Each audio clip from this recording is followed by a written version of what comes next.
I have decided to talk to you about the benefits of failure.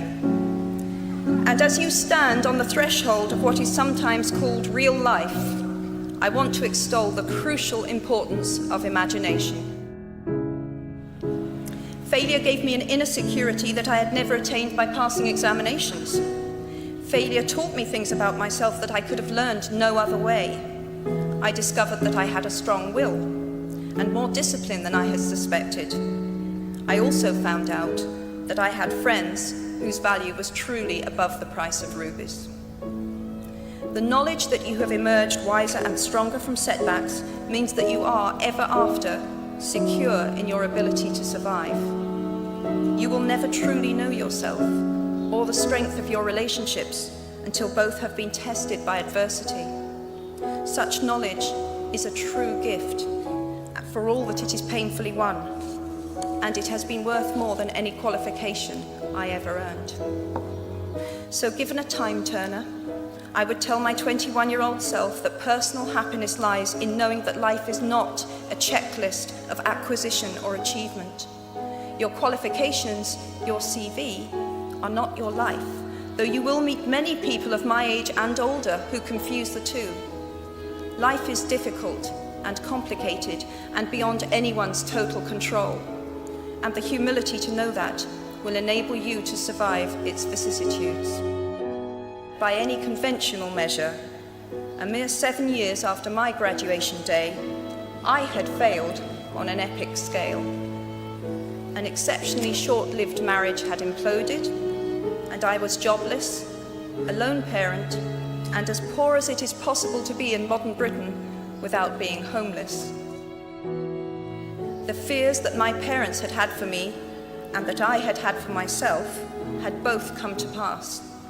And by every usual standard, I was the biggest failure I knew. Now, I'm not going to stand here and tell you that failure is fun. That period of my life was a dark one, and I had no idea that there was going to be what the press has since represented as a kind of fairy tale resolution. I had no idea then how far the tunnel extended, and for a long time, any light at the end of it was a hope rather than a reality. So why do I talk about the benefits of failure? Simply because failure meant a stripping away of the inessential. I stopped pretending to myself that I was anything other than what I was, and began to direct all my energy into finishing the only work that mattered to me.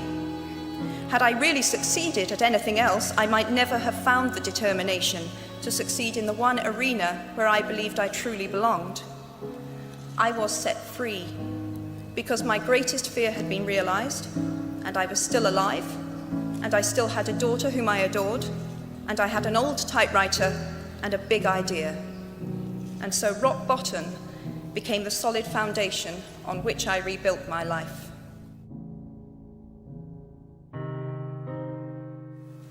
You might never fail on the scale I did, but some failure in life is inevitable.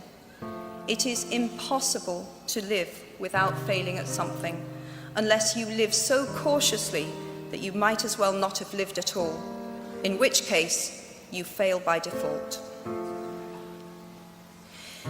Now, you might think that I chose my second theme, the importance of imagination, because of the part it played in rebuilding my life, but that is not wholly so. Though I personally will defend the value of bedtime stories to my last gasp, I have learnt to value imagination in a much broader sense. Imagination is not only the uniquely human capacity to envision that which is not, and therefore the fount of all invention and innovation. In its arguably most transformative and revelatory capacity, it is the power that enables us to empathize with humans whose experiences we have never shared. One of the many things I learned at the end of that classics corridor down which I ventured at the age of 18 in search of something I could not then define was this, written by the Greek author Plutarch. What we achieve inwardly will change outer reality. That is an astonishing statement, and yet proven 1,000 times every day of our lives. It expresses in part our inescapable connection with the outside world, the fact that we touch other people's lives simply by existing. But how much more are you likely to touch other people's lives? Your intelligence, your capacity for hard work, the education you have earned and received, give you unique status and unique responsibilities. Even your nationality sets you apart. The great majority of you belong to the world's only remaining superpower. The way you vote, the way you live, the way you protest, the pressure you bring to bear on your government has an impact way beyond your borders. That is your privilege and your burden. If you choose to use your status and influence to raise your voice on behalf of those who have no voice, if you choose to identify not only with the powerful but with the powerless, if you retain the ability to imagine yourself into the lives of those who do not have your advantages, then it will not only be your proud families who celebrate your existence, but thousands and millions of people whose reality you have helped change. We do not need magic to transform our world. We carry all the power we need inside ourselves already. We have the power to imagine better.